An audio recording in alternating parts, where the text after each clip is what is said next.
Hello students. आज हम class 10th maths chapter number 5 arithmetic progression exercise 5.3 के questions 16 to 20 करेंगे। आज ये हम एक्सरसाइज 5.3 फिनिश करेंगे। तो स्टार्ट करते हैं 16th क्वेश्चन से। तो 16th क्वेश्चन में हमें क्या कहा है? A sum of 700 rupee is to be used to give 7 cash prizes to the student of a class for their overall academic performance. यानी कि हमारे पास कुल मिलाकर कितने रुपए हैं? 700 रुपीज है। किसके लिए? 7 कैश प्राइज देने के लिए, 7 कैश प्राइज देने के लिए उन स्टूडेंट्स को जो पूरे एकेडमिक परफॉर्मेंस में सबसे बेहतर परफॉर्म कर रहे हैं। Each prize is 20 rupees less than its preceding price. यानी कि अगर कोई बच्चा फर्स्ट पोजीशन पे आता है तो अगर मान लिया जाए कि उसे एक्स रुपीज का प्राइज मिला है, तो सेकंड पोजीशन पे आने वाला जो बच्चा है उसे क्या होगा? 20 रुपए कम का प्राइज मिलेगा। ठीक है, जो फर्स्ट पोजीशन पे आया बच्चा है उससे 20 रुपए कम का उसे प्राइज मिलेगा सेकंड पोजीशन वाले को।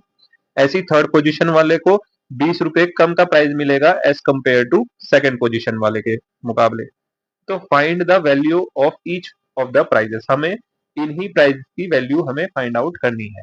तो अगर हम ये मान ले, लेट कर ले, let the prize given to first position, first position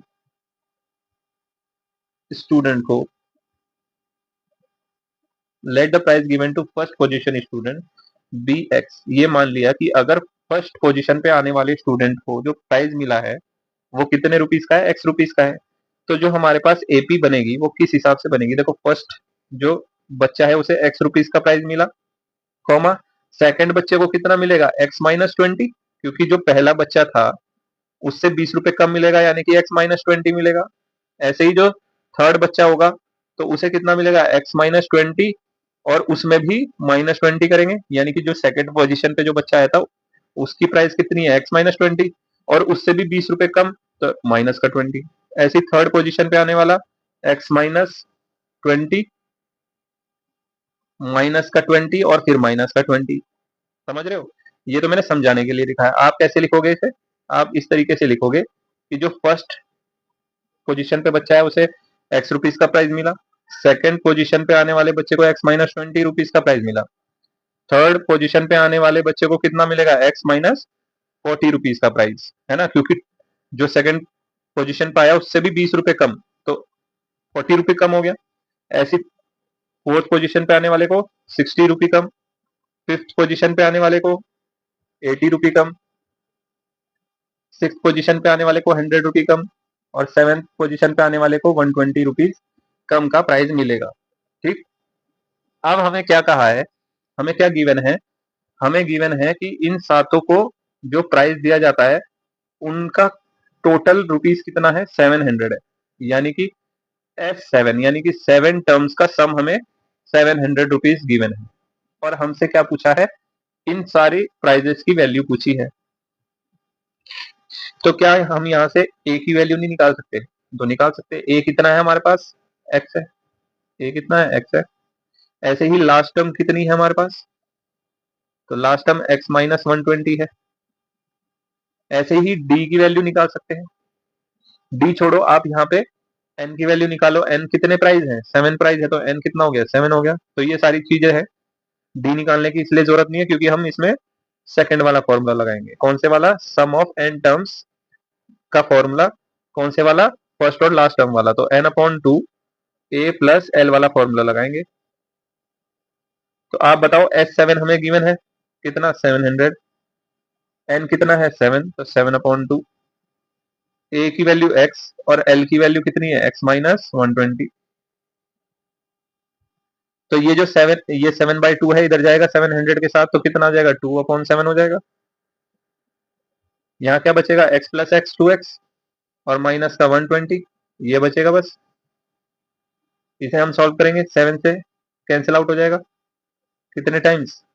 100 times. तो कितना आ जाएगा? 100 into 2, 200 is equals to 2x minus का 120। इसे मैं ऐसे भी लिख सकता हूँ, 2x minus 120 is equal to 200। तो 2x कितना आएगा, 200 प्लस 120, ये 120 इधर चला गया प्लस में, तो 2x कितना आ गया 320। तो x की वैल्यू कितनी आ गई 320 अपॉन 2, 2 से कैंसिल करेंगे तो कितनी बार, 2 1 2, 2 6 12 और 2 0 0, यानी कि x की वैल्यू क्या आई मेरे पास 160। यानी कि जो x था, यानी कि जो फर्स्ट प्राइस था वो 160 रुपीज का था। तो हम यहाँ पे आंसर में लिख लेंगे कि जो हमारा फर्स्ट प्राइस था, फर्स्ट प्राइस, ऐसे ही second price, third price, fourth, fifth और सिक्स्थ और सेवेंथ प्राइस, इन सब की वैल्यू लिख लेंगे। फर्स्ट प्राइस की वैल्यू कितनी थी x, और x कितना आया 160 रुपीज। ऐसे ही सेकंड प्राइस की वैल्यू क्या थी x माइनस 20, और सेकंड प्राइस कितना हो जाएगा 160 में से 20 माइनस कर देंगे तो कितना आएगा 140। थर्ड प्राइस की वैल्यू कितनी थी x माइनस 40, तो x माइनस 40 यानी कि 160 में से 40 चला गया तो 120। ऐसे ही फोर्थ प्राइस की वैल्यू क्या थी x माइनस 60, तो फोर्थ प्राइस कितना आ गया 100 rupees. Fifth price x minus 80, sixth price x minus 100 और सेवेंथ प्राइस x माइनस 120। इनकी वैल्यू आप 20 रुपीज कम करके लिखते रहो। 100 था तो 20 कम किया तो 80, 80 था तो 20 कम किया तो 60, और 60 था तो 20 कम किया 40। ये पूरे हमारे क्या है आंसर है। हमें यही तो निकालना था कि इन प्राइस की वैल्यू क्या है, इन प्राइजेस की वैल्यू क्या है। Next question, in a school student thought of planting tree in and around the school to reduce air pollution. यानी कि स्कूल में स्टूडेंट्स क्या सोच रहे हैं कि ट्रीज को प्लांट किया जाए, या तो स्कूल के अंदर या स्कूल के चारों तरफ, ताकि क्या हो, एयर पोल्यूशन को रिड्यूस किया जाए। It was decided that the number of trees, ये डिसाइड हुआ कि जो नंबर ऑफ ट्रीज होंगे, that each section of each class will plant, यानी कि हर एक क्लास का हर एक सेक्शन क्या करेगा, एक पेड़ लगाएगा। Will be the same as the class, यानी कि जितनी क्लास होगी, यानी कि जैसे फर्स्ट क्लास है तो वो एक पेड़ लगाएगा, सेकंड क्लास है तो वो दो पेड़ लगाएंगे, और सेक्शन अपने हिसाब से उसे लगाएंगे। यानी कि अगर मान लो थर्ड क्लास में 3 सेक्शन है, तो थर्ड क्लास में 3 सेक्शन होने की वजह से एक सेक्शन 3 पेड़, दूसरा सेक्शन 3 पेड़ और तीसरा सेक्शन 3 पेड़ ऐसे लगाएगा। एग्जाम्पल बताया हुआ है कि a section of class 1 will plant 1 tree, यानी कि एक सेक्शन फर्स्ट क्लास का वो कितनी ट्री प्लांट करेगा, एक tree. A section of class 2, यानी कि एक सेक्शन क्लास 2 का 2 पेड़ लगाएगा। और इसी तरह कब क्या होता रहेगा, 12th क्लास तक चलता रहेगा। There are 3 section of each class, इसी तरह क्या होता है कि हर एक क्लास में 3 सेक्शन है। तो how many tree will be planted by the student, तो कितने ट्रीज स्टूडेंट प्लांट करेगा यानी लगाएगा। आप ये देखिए कि अगर हमारा फर्स्ट क्लास है और फर्स्ट क्लास में 3 सेक्शन है, ये फर्स्ट क्लास है, इसके 3 सेक्शन है, 1 यानी कि ए बी और सी, ए बी सी, ये 3 सेक्शन है ए बी सी। तो फर्स्ट क्लास है तो इसीलिए एक एक पेड़ लगाएंगे। ऐसे ही अगर सेकंड क्लास है और सेकंड क्लास में भी कितने सेक्शन है, 3 सेक्शन है, तो 1 2 और 3 सेक्शन है ए बी सी।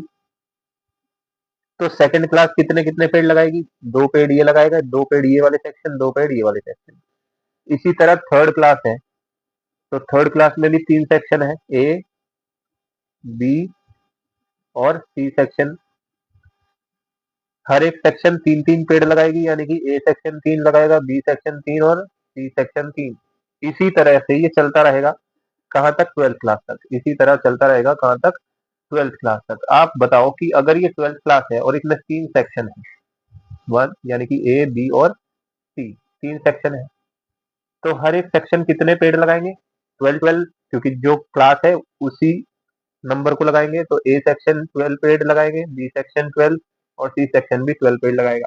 अब आप एक बात बताओ कि फर्स्ट क्लास में कितने पेड़ लगाए, फर्स्ट क्लास में कितने पेड़ लगाए, तो आप ये कहोगे कि फर्स्ट क्लास ने 3 पेड़ लगाए, फर्स्ट क्लास ने 3 पेड़ लगाए। ऐसे ही अगर मैं आपसे पूछूं कि सेकंड क्लास ने कितने पेड़ लगाए, तो आप मुझे कहोगे 2 + 2 + 2 यानी कि 6 ट्रीज लगाए। ऐसे ही अगर मैं आपसे पूछूं कि थर्ड क्लास ने कितने पेड़ लगाए, तो आप मुझे ये कहोगे कि 3 + 3 + 3 यानी कि 9 ट्रीज लगाए। और ऐसे ही चलता रहा कहाँ तक, 12th क्लास तक। कहाँ तक, 12th क्लास तक। और मैंने आपसे पूछा कि बताओ 12th क्लास ने टोटल कितने पेड़ लगाए, तो आप कहोगे 12 + 12 + 12 यानी कि 36। यानी कि आप ये देख रहे हो कि अब जो हमें फाइनली नंबर्स मिले हैं फर्स्ट क्लास के, वो कितने हैं, 3, सेकंड क्लास के 6, थर्ड क्लास के 9, और ऐसे ही चलते चलते 12th क्लास के कितने नंबर मिले हैं हमें, 36। तो अब ये आप देख रहे हो कि ये एपी है या नहीं है, क्योंकि एक जो कॉमन डिफरेंस है वो सेम है, 6 - 3 3, 9 - 6 ये भी 3, तो ये क्या है, एपी है। और हमें क्या निकालना है, sum of trees all the class planted, यानी कि पूरे फर्स्ट क्लास से लेके 12th क्लास तक टोटल नंबर ऑफ ट्रीज कितने लगे। यानी कि हमें क्या निकालना है यहाँ पे, हमें यहाँ पे निकालना है S12, यानी कि फर्स्ट क्लास से लेके 12th क्लास तक कुल मिलाकर कितने पेड़ लगाए गए, S12 निकालना है। इसमें आपको ये पता है कि ए की वैल्यू 3 है, इसमें आपको पता है ए की वैल्यू 3 है, और आपको ये भी पता है कि एन की वैल्यू 12 है, क्योंकि 12 क्लासेस हैं तो एन कितनी हो गई, 12 हो गई। और आपको ये भी पता है कि लास्ट टर्म कितनी है, 36, तो एल कितना हो गया, 30। आप क्या करोगे, सेकंड वाला फॉर्मूला लगाओगे, n term, sum of n term का सेकंड वाला फॉर्मूला क्या बोलता है कि n/2 a plus last term, यानी first term plus last term. यहाँ पे आप क्या रख दोगे, एन की जगह 12 रख दोगे तो S12 आ जाएगा, यही हमें फाइंड करना है। एन की जगह 12/2, ए की जगह 3, और लास्ट टर्म कितना, 36। तो सम ऑफ 12 कितना आ जाएगा, 2 6 12, ये कैंसिल हो गया तो 6 आ गया, मल्टीप्लाई बाय 3 + 36 यानी कि 39। तो यानी कि कुल मिलाकर जो फर्स्ट क्लास से 12th क्लास तक जो पेड़ लगाए गए वो कितने हैं, 6 × 54, 5, 6 3 18, 18 और 5 23, यानी कि 234 ट्रीज प्लांट किए गए। ठीक है भाई, तो इस तरीके से इस क्वेश्चन को हम करेंगे। Next question, a spiral is made up of successive semi circle. एक स्पाइरल है जो किससे बनती है, सक्सेसिव सेमी सर्कल से, यानी कि लगातार सेमी सर्कल से एक स्पाइरल बनाई जाती है।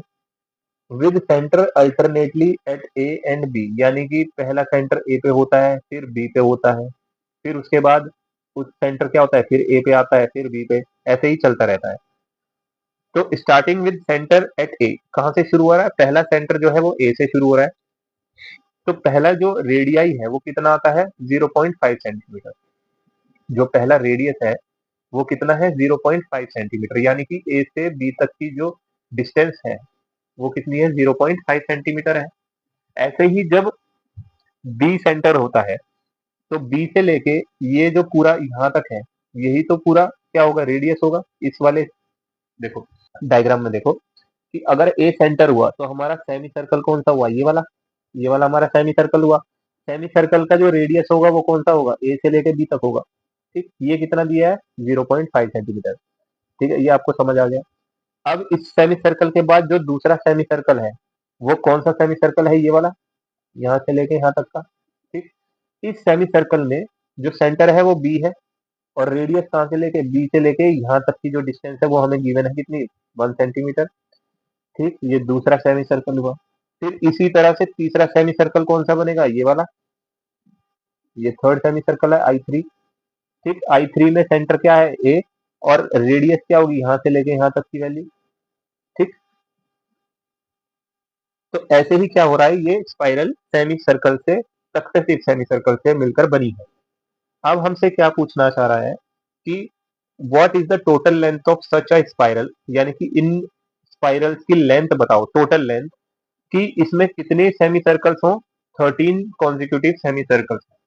ठीक है, तो यानी कि हमसे क्या पूछ रहा है, S13 की वैल्यू हमसे पूछी है। ठीक है, सम ऑफ 13 सेमी सर्कल्स की लेंथ पूछी है। तो अगर S13 पूछा है, यानी कि n की वैल्यू हमारे पास कितनी है, 13 है, ये भी हम जान चुके। ठीक, लेकिन हमसे लेंथ पूछी है और दी क्या गई है, रेडियस। तो हम यहाँ पे लिखेंगे कि जो हमें रेडियस गिवन है, रेडियाई, वो क्या है, रेडियाई हमारे पास कितनी है, सबसे पहले रेडियाई है 0.5 सेंटीमीटर, सेकेंड रेडियाई है 1 centimetre, third radii 1.5 centimetre, fourth radii 2.4 centimetre, ऐसे ही डॉट डॉट डॉट चलता रहा। लेकिन हमें रेडियस नहीं निकालनी है, हमें क्या निकालना है, हमें निकालना है लेंथ, स्पाइरल की लेंथ। तो स्पाइरल की लेंथ क्या होगी, स्पाइरल की लेंथ होगी circumference of the semi circle, circumference of the semi circle. तो हम यहाँ लिखेंगे length of spiral, length of spiral. ठीक, लेंथ ऑफ स्पाइरल क्या होगी, सेमी सर्कल का सर्कमफ्रेंस। सर्कमफ्रेंस ऑफ सर्कल कितना होता है, 2 पाई आर होता है। तो सेमी सर्कल का सर्कमफ्रेंस कितना होगा, पाई आर होगा। तो पाई आर के लिए मैं क्या करूंगा, पाई यहां लिख लेना, पाई आर होगा। लेंथ ऑफ स्पाइरल कितनी होगी, पाई आर होगी। पाई को पाई लिखेंगे, आर को हम क्या लिखेंगे, जो हमें रेडियस गिवन है 0.5, ठीक, सेंटीमीटर, कॉमा, फिर सेकंड वाले में पाई मल्टीप्लाई बाय 1.0 सेंटीमीटर, ऐसे ही पाई मल्टीप्लाई बाय 1.5 सेंटीमीटर, ऐसे ही पाई मल्टीप्लाई बाय 2.0 सेंटीमीटर, ऐसे ही ये चलता रहेगा आगे तक। ये आपको समझ आया पाई आर क्यों लिया गया, पाई आर इसीलिए लिया गया क्योंकि लेंथ ऑफ सेमी सर्कल क्या होता है, लेंथ यहां लिख लेना, लेंथ ऑफ सेमी सर्कल जो हमने लिया है वो और कुछ नहीं, सरकमफ्रेंस, सरकमफेरेंस का आधा होता है। सेमी सर्कल का जो लेंथ होता है वो सरकमफ्रेंस का आधा होता है। सरकमफ्रेंस कितनी होती है सर्कल की, 2 पाई आर होती है। तो उसे 2 से हमने क्या कर दिया, डिवाइड कर दिया, तो कितना आ गया, पाई आर आ गया। तो इसीलिए हमने length of spiral pi R ली है। तो पाई को पाई रखा है, आर यानी कि रेडियस तो 0.5, ऐसे ही इसमें रेडियस कितनी है 1, इसमें रेडियस कितनी है 1.5, इसमें रेडियस कितनी है 2। तो इस तरीके से लिया है। यानी कि अब मेरे पास क्या आ गया, ए की वैल्यू भी आ गई। ए की वैल्यू कितनी आ गई, पाई 0.5, pi into pi multiply by 0.5 आ गया ए। ऐसे ही मेरे पास डी आ गया, डी यानी कि सेकंड टर्म, सेकंड टर्म कितनी है, pi multiply by 1.0 minus first term यानी pi multiply by 0.5। Pi common ले लिया तो क्या आया, 1 में से 0.5 माइनस किया तो ये भी कितना आ गया, पाई मल्टीप्लाई बाय 0.5। ठीक, ए की वैल्यू भी आ गई, डी की वैल्यू भी आ गई, एन की वैल्यू भी आ गई। अब हमें क्या निकालना है, S13 निकालना है। तो आप निकाल सकते हो, फॉर्मूला लगा देंगे यहाँ पे, सम ऑफ एन टर्म्स। तो सम ऑफ एन टर्म्स, यहाँ पे अभी मत लिखना 13, यहाँ लिख लो, सम ऑफ एन टर्म्स कितना होता है, n upon 2, 2a plus n minus 1 multiply by D. अब यहाँ पे n कितना है, 13 है, क्योंकि 13 कॉन्जिक्यूटिव सेमी सर्कल का सम निकालना है। तो S13 हो गया, n की जगह 13 अपॉन 2, 2 मल्टीप्लाई बाई a की वैल्यू कितनी है, pi multiply by 0.5 plus n कितना है 13, तो 13 माइनस 1, डी की वैल्यू कितनी है, पाई मल्टीप्लाई बाय 0.5। तो S13 कितना आया, 13 अपॉन 2। अब आप बताओ 2 की मल्टीप्लाई 0.5 में करेंगे तो 1 आएगा, तो 1 इंटू पाई यानी कि पाई, प्लस 13 माइनस 1 कितना हो गया 12 multiply by pi 0 point multiply by 0.5। तो S13 की वैल्यू कितनी आ गई, 13 अपॉन 2 पाई प्लस 12 इंटू 0.5 यानी कि 12 का आधा, 12 का आधा कितना हो गया 6, 12 का आधा कितना हो गया 6 इंटू 5, 6 5। तो कितना आ गया, S13 is equal to 13 upon 2 pi plus 6 pi कितने हो गए 7 पाई। और पाई हमें कितना गिवन है, पाई 22 अपॉन 7 गिवन है। ठीक, तो पाई की वैल्यू रख देंगे तो S13 कितना आ जाएगा, 13 upon 7, oh 13 upon 2, 13 upon 2 multiply by 7, pi की जगह क्या रख दूंगा 22 अपॉन 7, 7 से 7 कैंसिल हो जाएगा, 2 से 22 कैंसिल हो जाएगा, कितने टाइम्स 11 टाइम्स। तो हमारे पास जो S13 की वैल्यू आएगी वो कितनी आएगी, 13 मल्टीप्लाई बाई 11। तो 13 की जब हम मल्टीप्लाई करेंगे 11 से तो क्या आएगा आंसर 143। तो यानी कि 13 कॉन्जिक्यूटिव सेमी सर्कल का जो लेंथ आएगी वो कितनी आएगी 143 सेंटीमीटर। ठीक है, नेक्स्ट क्वेश्चन में ये कहा है कि 200 logs are stacked in the following manner, यानी कि 200 जो बल्लियां हैं या आप ये कहो लकड़ी के टुकड़े हैं, उसे इस तरीके से रखा गया है जैसे कि आपको फिगर में दिखाया गया है। 20 logs in the bottom row, यानी कि जो पहली बॉटम रो है, ये वाली, ये बॉटम रो है, इसमें कितने लॉग्स हैं? 20 लॉग्स हैं। फिर उससे ऊपर नेक्स्ट नेक्स्ट वाली में कितने, इसमें इसमें कितने लॉग्स हैं? इसमें 19 लॉग्स हैं। फिर उससे ऊपर वाली में, यानी कि इस वाली लॉग में, इस वाली रो में कितने लॉग्स हैं? इसमें 18 लॉग्स हैं। ठीक, इस तरीके से इन्हें रखा गया है। इन हाउ मेनी रोज, यानी कि कितनी रोज में। तो अब आप ये बताओ कि हाउ मेनी रोज की बात की गई है, यानी कि हमें पूछा गया है एन, कि कितनी रोज में, एन की वैल्यू पूछी है हमसे। 200 लॉग्स प्लेस, ये जो कुल मिलाकर लॉग्स हैं, यानी कि पहले में 20 थे, 20 प्लस 19, 19 प्लस 18, ये क्या है? सम है, सम ऑफ लॉग्स। तो सम ऑफ एन लॉग्स कितने दिए हैं, यानी कि एन रो में जो रखे हुए लॉग्स का सम है वो कितना है? 200 है। कुल मिलाकर जो लॉग्स हैं वो कितने हैं? 200 है, यानी कि एस एन की वैल्यू 200 गिवन है। तो हमें पहले एन फाइंड करना है कि कितने रोज हैं, and how many logs are in the top row, और हमें ये भी बताना है कि टॉप रो में। अब आप मुझे बताइए कि अगर बॉटम रो को हम ए मानेंगे, तो टॉप रो को हम क्या मानेंगे? एल मानेंगे या फिर ए एन मानेंगे? तो इसकी वैल्यू भी हमें फाइंड आउट करनी है। ठीक है, आपको ये क्वेश्चन समझ आया? क्वेश्चन में ये कहा है कि ये जो लकड़ी के डंडे हैं या लॉग्स हैं, पहली रो में कितने लॉग्स रखे हैं? 20 लॉग्स। इसी तरह सेकंड रो में 19 लॉग्स रखे हैं। तीसरी रो में 18 लॉग्स रखे हैं। तो कितनी रोज ऐसी हैं जिसमें कुल मिलाकर कितने लॉग्स रखे गए हैं? 200। तो कितनी रोज पूछी है, यानी कितने टर्म पूछे हैं, यानी कि एन की वैल्यू पूछी है। और कुल मिलाकर जो लॉग्स की संख्या है वो कितनी है? 200 है। तो एस एन कितना हुआ? 200। हमसे ये भी पूछा गया है कि जो सबसे ऊपर लॉग, जो रो है हमारी, जो लास्ट रो होगी, उसमें कितने लॉग्स रखे हुए हैं। तो हम क्या करेंगे, यहाँ पे आप ये देख रहे हो कि एन की वैल्यू हमें फाइंड करनी है, एस एन हमारे पास 200 है, और हमें लास्ट टर्म भी निकालनी है। साथ के साथ हमें ये भी पता है कि जो डी की वैल्यू है, डी की वैल्यू फर्स्ट, अगर फर्स्ट रो हमने 20 ली है, अब मान लो अगर आप इसे एपी के फॉर्म में लिखोगे तो फर्स्ट रो हमारी 20 की है, सेकेंड रो हमारी 19 की है, थर्ड रो हमारी 18 की है, ऐसे ही चलती रहा, ऐसे ही चलता रहा। तो डी की वैल्यू कितनी आएगी?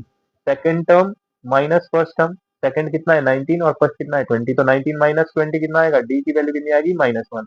और आप देख भी रहे होगे कि जैसे जैसे रो इंक्रीज होती जा रही है, वैसे वैसे लॉग्स की संख्या एक एक कम होती जा रही है। तो डी की वैल्यू क्या आई? -1 आ गई। ठीक है, तो हमारे पास एस एन की वैल्यू है। हमारे पास यहाँ से ए की भी वैल्यू पता है कि फर्स्ट वाली रो में कितने रखे हुए हैं? 20 रखे हुए हैं। तो हम एस एन वाले फॉर्मूले से एन की वैल्यू निकालेंगे। ठीक है, तो सबसे पहले फॉर्मूला लगाएंगे हम, कौन सा? एस एन वाला। S N is equal to n upon two, 2a plus N minus 1 multiply by D. S N की वैल्यू हम रखेंगे यहाँ कितना? 200। एन की वैल्यू हमें फाइंड आउट करनी है एन अपॉन टू, 2a। ए की वैल्यू कितनी है? 20। एन हमें फाइंड आउट करना है, तो एन माइनस 1, और डी की वैल्यू कितनी है? -1। 2 इधर जाएगा 200 के साथ, तो 200 इंटू 2 हो जाएगा। यहाँ एन ऐसे ही रहेगा, 220 जा 40 हो गया। अब इसकी मल्टीप्लाई माइनस और प्लस कितना हो गया? माइनस, तो माइनस का एन, माइनस माइनस प्लस, तो प्लस का 1। तो कितना आएगा? ये हो गया 400, ये एन, और ये हो गया 40 प्लस 1 41 माइनस एन। इसकी मल्टीप्लाई करेंगे तो 400 इज इक्वल टू 41n, और माइनस का एन स्क्वायर। हम क्या करेंगे, ये सारी टर्म्स उठा के लेफ्ट हैंड साइड में लेके आएंगे, तो क्या आएगा? एन स्क्वायर माइनस का 41n, और प्लस का 400 पहले से ही लेफ्ट साइड में था, और राइट साइड में क्या बचेगा? 0। अब ये क्या बन गया है? ये quadratic equation in variable n बन गई है। अब हम क्योंकि यहाँ पे देख रहे हैं कि एक एक ही जो वैल्यू है वो 1 है, तो हम c का क्या कर देंगे? फैक्टर कर देंगे। और फैक्टर इस तरीके से करेंगे कि हमारा जो आंसर है ये प्लस माइनस करने पे क्या आना चाहिए? 41 आना चाहिए। तो 400 के ऐसे फैक्टर जो हमें क्या दे दे?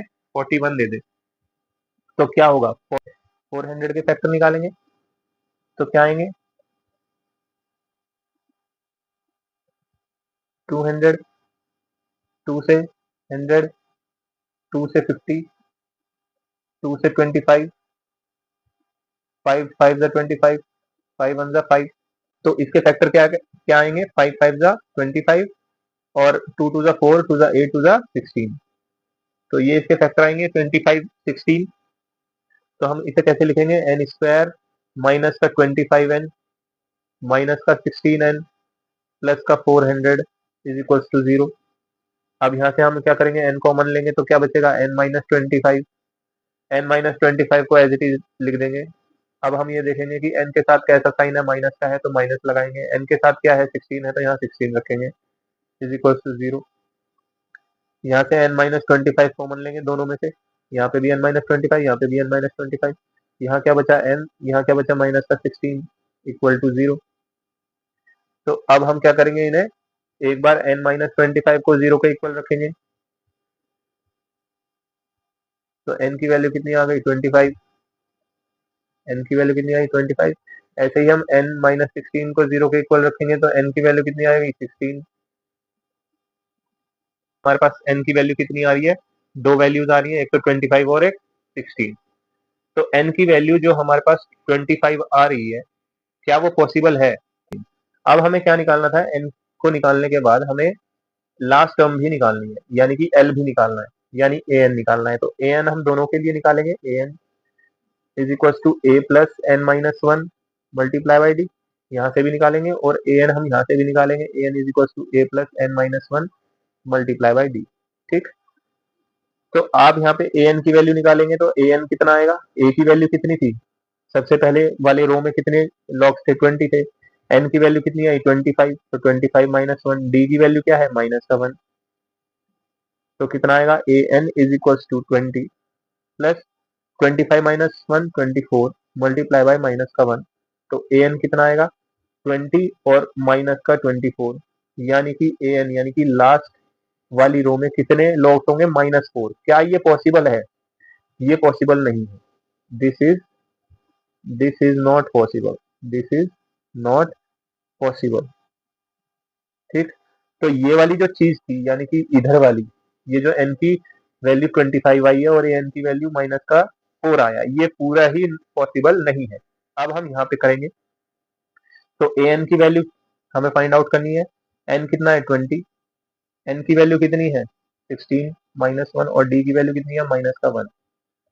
तो ए एन कितना आएगा? 20 प्लस एन 16 माइनस 1 15। 15 में किसकी मल्टीप्लाई करेंगे? -1 की। तो ए एन कितना आएगा? 20 और प्लस माइनस माइनस 15 1 15। तो ए एन कितना आ गया? 5। यानी कि लास्ट वाली रो में, है ना, जो सबसे लास्ट वाली रो है उसमें कितने लॉग्स रखे हुए हैं? 5 लॉग्स। यही हमारा आंसर है। यानी कि एन की वैल्यू तो हमारी कितनी आई? 16 और ए एन हमारे पास कितना आया? 5। नेक्स्ट क्वेश्चन, क्वेश्चन नंबर 20 में क्या कहा है? In a potato race a bucket is placed at a starting point. एक बकेट रखी है स्टार्टिंग पॉइंट पे, which is 5 metre from the first potato. ये जो बकेट है ये फर्स्ट पोटैटो से 5 मीटर की डिस्टेंस पे है। And the other potato are place 3 metre apart in a straight line. और फिर क्या हुआ? फर्स्ट पोटैटो के बाद जो सेकंड पोटैटो है वो कितनी डिस्टेंस पे रखा है? 3 मीटर की डिस्टेंस पे रखा है। फिर सेकंड के बाद थर्ड, सेकंड के मुकाबले 3 डिस्टेंस पे रखा है। ऐसे ही पोटैटो रखते चले गए हैं एक लाइन में। और कितने पोटैटोज हैं? 10 पोटैटोज हैं। कुल मिलाकर कितने पोटैटोज हैं? 10। अ competitor start from the bucket. एक कॉम्पिटिटर है, जैसे कि ये लड़की दिखा रखी है, ये बकेट से स्टार्ट करती है। Pick up the nearest potato, सबसे पहले पास वाला पोटैटो पिक करती है और रन बैक विद इट, और फिर उसे उस पोटैटो को लेकर वो वापस जाती है और बकेट में ड्रॉप करती है। फिर वो दोबारा रन करती है, दूसरे वाले पोटैटो को पिक करती है और फिर वापस जाके उसे बकेट में डालती है। फिर वो स्टार्ट करती है, थर्ड वाले पोटैटो को पिक करती है और फिर वापस जाके बकेट में डालती है। तो इस तरीके से चलता रहता है प्रोसेस। उसके बाद हमें क्या कहा है कि what is the total distance the competitor has to run, यानी कि सबसे हमें क्या बताना है?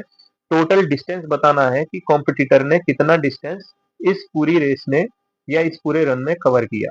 तो आप मुझे ये बताओ कि अगर वो फर्स्ट पोटैटो पिक करेगी तो उसे कितना डिस्टेंस ट्रेवल करना पड़ेगा? तो आप यहाँ से स्टार्ट करेगी, वो पोटैटो बकेट जहाँ रखी है, यहाँ से फर्स्ट पोटैटो तक जाने के लिए उसे 5 मीटर की डिस्टेंस कवर करनी पड़ेगी और पोटैटो को लेकर वापस बकेट में डालने के लिए फिर 5 मीटर की डिस्टेंस कवर करनी पड़ेगी।